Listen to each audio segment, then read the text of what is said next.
Coming up on this edition of Carolina Insider. How a former USC sports club is balancing their new student organization status. Also ahead, the Gamecock men's basketball team are still undefeated after last night's win. But first, how former First Lady Rosalynn Carter's life is being commemorated. Carolina Insider starts now.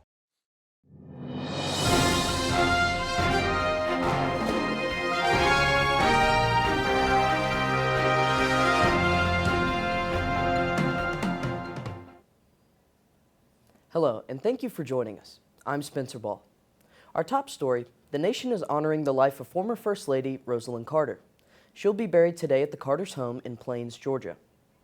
Carter died Sunday at 96 years old after an ongoing battle with dementia. Yesterday, U.S. presidents, including her husband Jimmy Carter, and every living former First Lady gathered for a private tribute service in Atlanta. Grandson Jason Carter was one of many family members who lauded her commitment to family and the community. She was my grandmother first, and she was like everyone else's grandmother in a lot of ways. Today's funeral procession will arrive at the Maranatha Baptist Church for a service for family and invited friends. The Carters were married for 77 years. She'll be remembered for her ongoing work to improve mental health services and the roles of wives in the White House. In Vermont, authorities continue to investigate whether the shooting of 3 college students near the University of Vermont is a hate crime. The 3 men, who are of Palestinian descent, were out for a walk when police say suspect James J. Eaton shot them at close range. Eaton has pled not guilty. Closer to home, according to the state newspaper, federal prosecutors are charging 2 Columbia men with hate crimes. Following a crime spree in 2021, 26-year-old Antonio Clippard and 28-year-old Michael Joseph Knox reportedly targeted people who appeared to be Mexican or Hispanic when they were committing multiple armed robberies in Richland County, Columbia, and Forest Acres. The pair also face charges on kidnapping and armed robbery with a deadly weapon. A soccer club on campus is juggling losing its club status. Carolina Insider's Chloe Castain explains the team's fight to get USC's recognition back on its name.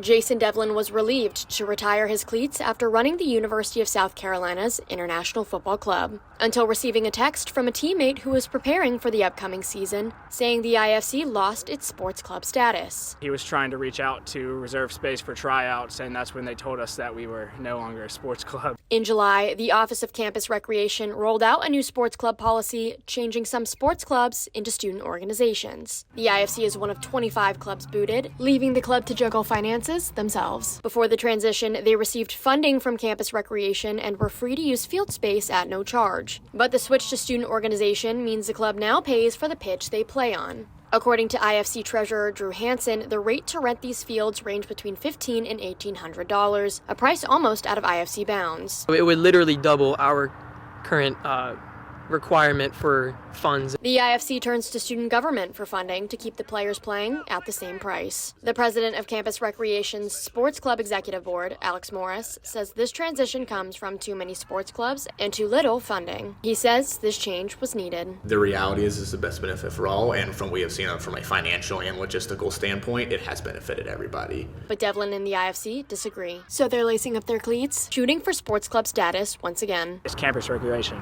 and this is recreation to me. For Carolina Insider, I'm Chloe Castain. If the team succeeds, the hope would be to regain sports club status next year. The men's basketball team also has high hopes for the future. The Gamecocks took on the Notre Dame Fighting Irish last night. Here with details in today's Garnet Report is Rachel Manning. Rachel? Thanks, Spencer. The men's team remains undefeated after its 65-53 win over Notre Dame. The Gamecocks struggled offensively with only 2 players putting up double figures.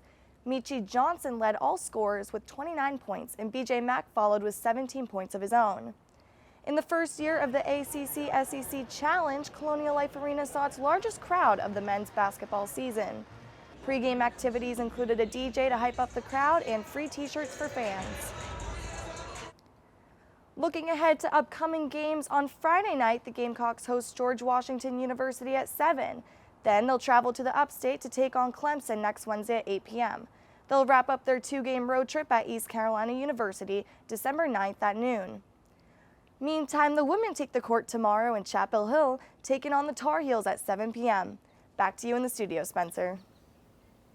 Thanks, Rachel. That's it for this edition of Carolina Insider, a student production here in the Kennedy Greenhouse studio in the School of Journalism and Mass Communications. Thank you for joining us. We'll see you back here Friday.